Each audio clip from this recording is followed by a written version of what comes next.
temi ću vam reći koje su daleko najgore namirnice za bolesnu kralježnicu. Jer radeći ja zadnjih nekoliko desetljeća sa mojim pacijentima i u svim mojim istraživanjima i jako dobro se vidi u mojoj ordinaciji da ljudi kada konzumiraju specijalne vrste hrane itekako može pogoršati vaše bolove. Zato me lijepo slušajte današnju emisiju apsolutno do kraja jer ću vam u detaljima reći koju hranu apsolutno morate izbjegavati. I odmah vam unaprijed pričam da ću sljedeći tjedan vam dati jedan video zapis o daleko najboljoj hrani koja će biti izuzetno dobra za vašu kralježnicu. Tu ćete mi emisiju čekati drugi tjedan. Međutim, danas nam je najbitnije reći ono što nama djeluje jako upalno u našemu tijelu, a specijalno ukoliko imamo bolesna leđa. Jer mi ćemo za najlakše razumijevanje hranu gledati sa dva ključna aspekta. Hrana koja djeluje upalno, dakle pogoršava naše tegobe, evo recimo specijalno govorimo u kralježnici, i hrana koja djeluje protuupalno, a to je ona hrana koju ćemo nabrajati neki drugi tjedan. Molim vas, vodite mi računa o ovome jer specijalno ako ste mi osobe iznad 40. 50. godine i slično imate mi kronične tegobe, ovu hranu apsolutno morate izbjegavati jer djeluje jako upalno i pogoršava simptome sa našom kralježnicom. Apsolutno na mjestu broj 1 hrana koju morate izbjegavati, to je sve na bazi šećera, specijalno na bazi prerađenoga, dodanoga bijeloga šećera. To je nažalost namirnica, imate izuzetno puno, a namirnice koje sadržavaju veliku količinu šećera, prije svega razmišljamo o kolačima, keksima, čokoladama, slatkim namazima, džemovima, slatkim umacima, sokovima, energetskim pićima, ledeni čajevi, voćni jogurti, vafli, peciva, pahuljice, puno toga što najčešće osobe danas jedu. Jer mi apsolutno nismo svjesni koliko mi šećera unosimo na dnevnoj bazi, a taj šećer djeluje nevjerojatno upalno. Nažalost, sva istraživanja pokazuju da mi unazad 20 do 30 godina 10, 15, 20 puta mi jedemo više šećera nego ikada u povijesti. Nevjerojatne su saznanja da smo mi prije 30 godina u nekakvim razvijenim zemljama svijeta konzumirali recimo godišnje 8-10 kg dodanog šećera, a današnja prosječna osoba konzumira 70-80 kg šećera na godišnjoj bazi. Šećer, specijalno taj bijeli rafinirani šećer, djeluje nevjerojatno upalno. I mi tu moramo biti ekstremno pažljivi jer veliki broj namirnica ima šećera u svom sastavu, a da vi toga niste ni svjesni.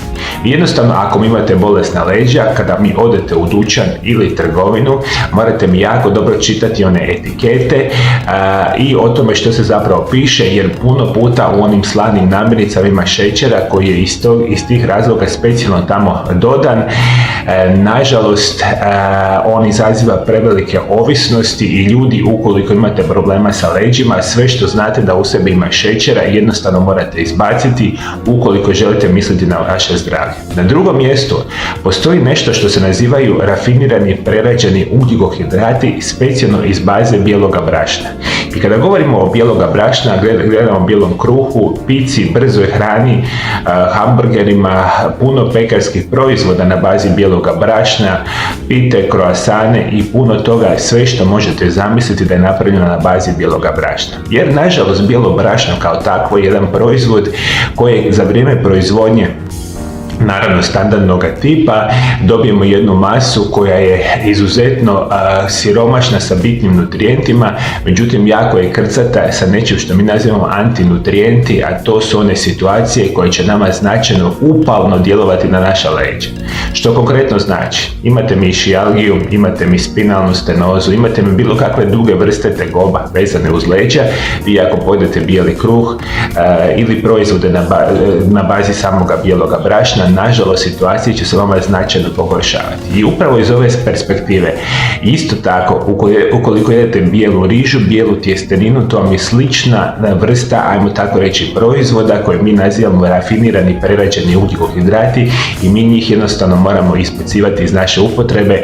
Rekao sam vam, tu mi vodite računa o tome što veliki broj vas voli jesti, a to je ona brza hrana kao što su pice, hamburgeri i toga tipa. Dalje što morate mi apsolutno apsolutno izbjegavati i u svojome svakodnevici, to su meso, mesne prerađevine, sve osim ako nisu organski proizvedene.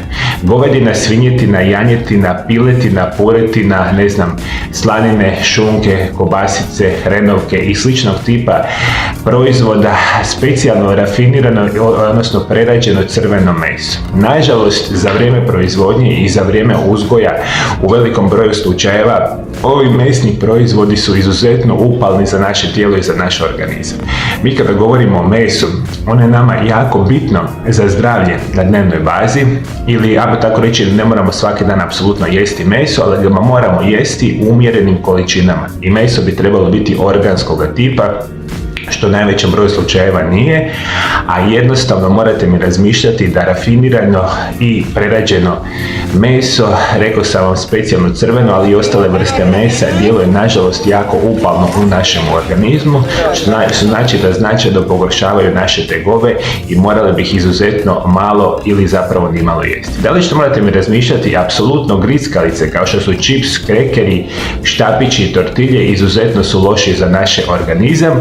To vam je opet ona situacija vezana uz proizvode na bazi bijeloga brašna i još vi morate jako voditi računa. Postoji nešto što se nazivaju hidrogenizirana ulja. I kada mi govorimo o hidrogeniziranim uljima, to je suncokretovo ulje, repičino ulje, sojino ulje, majoneza, maslaci, margarini, vrhnja za kuhanje i slično, izuzetno upalno djeluju za vašu kralježnicu. Nažalost, isto tako veliki broj osoba to voli jesti. To su izuzetno prazne kalorije koji jako upalno djeluju u našem organizmu. I onda vi kada kombinirate recimo ove grickalice i slično, oni su najčešće pravljeni od bijeloga brašna i ovih hidrogeniziranih ulja, koje su krcati sa nečim što se nazivaju omega-6 masne kiseline. One kao takve u našem organizmu su potrebite u malim količinama. Međutim, nažalost, hrana, kao što sam vam sada malo prije nabrojao, ona je krcata omega-6 masnim kiselinama izuzetno puno. Vi kada pojedete recimo čipseve, recimo rekli smo nekakve tortilje, nekakve druge proizvode na bazi, dakle specijalno grickalica, ali i tih hidrogeniziranih ulja, vi unosite značajno u svom tijelu i vašem organizmu enormne količine tih omega-6 masnih kiselina. I one se nakupljaju i to sva istraživanja pokazuju 10, 20, 30, 40 puta više jedemo nego što bi smjeli. I posljedica svega toga će nam biti značajno pogoršavanje upala u našim leđima. To apsolutno moramo izbjegavati. Još vi morate voditi računa. Nažalost, mlijeko i mliječni proizvodi koje vi konzumirate puno puta su vam jako štetni za vaše tijelo i za vaš organizam. Jer kada govorimo o mliječnim proizvodima, osim ako nisu organskog tipa i ukoliko nisu mliječni proizvodi koji se nazivaju kefir, acidofil ili probiotski jogurti, nažalost krcati su sa raznim vrstama kemikalija koje bi isto tako djeluju puno puta protuupalno. To računajući i sireve i standardna mlijeka i mliječni proizvodi. Nažalost je situacija takva. Dalje što vam moram reći, apsolutno mi morate voditi računa o tome o zapakiranim proizvodima iz samoga dućana. Većina konzerviranih proizvoda u vrećicama ili smrznuti u ambalažama, kečapi, umaci za salate i roštilj, mesne štruce, smrznuta pizza, tjestenine, juhe iz konzerve i slično djeluju jako upalno.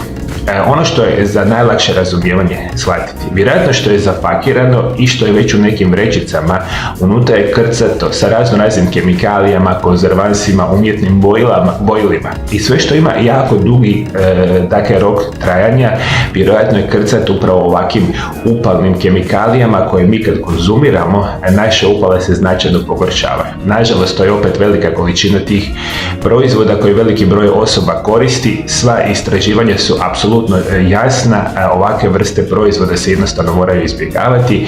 Da ne govorimo specijalno o alkoholu, to je samo po sebi jasno, ako konzumirate alkohol u imalo većim količinama, sigurno jako upalno djeluje u vašem organizmu, a kao što sam i na početku emisije rekao, sokovi, slatka pića, energetska pića djeluju jako upalno za naša leđa radi velike koncentracije šećera i ostalih kemikalija. Apsolutno moramo izbjegavati i apsolutno morate mi biti oprezni sa soli, uzimati maksimalno pola male žličice soli u svim proizvodima koje jedemo na dnevnoj bazi i morate mi jako biti oprezni sa vodom iz dućana. Jer ako mi pijete vodu koja je u onim plastičnim bocama, opet nije dobra jer radi te plastike ona puno puta djeluje zapravo u koncentraciji na kvalitetu same vode i vi kada konzumirate ovakve vrste namirnica, vaša situacija se pogoršava. Dakle, molim vas, vodite mi računa o ovome. Ovo su vam namirnice koje vam djeluju jako upalno i ukoliko ih uspijete izbjegavati u svojoj svakodnevnoj prehrani, vjerujte. Dragi moji gledatelji, moja nova ordinacija Mario Lab Centar Zagreb je otvorena na adresi Oreškovićeva 1. Ukoliko želite moje privatno liječenje vaših bolesti sa najmodernijim svjetskim medicinskim metodama i želite dobiti moje privatne programe prirodnih liječenja, kontaktirajte moju ordinaciju na ove brojeve telefona za pacijente iz Hrvatske ili kontaktirajte moju ordinaciju na ove brojeve telefona za pacijente iz cijeloga svijeta i dogovorite termine liječenja. Moje svakodnevne savjete o najboljim prirodnim načinima liječenja ćete dobiti ukoliko se dolje ispod videozapisa pretplatite na moj kanal.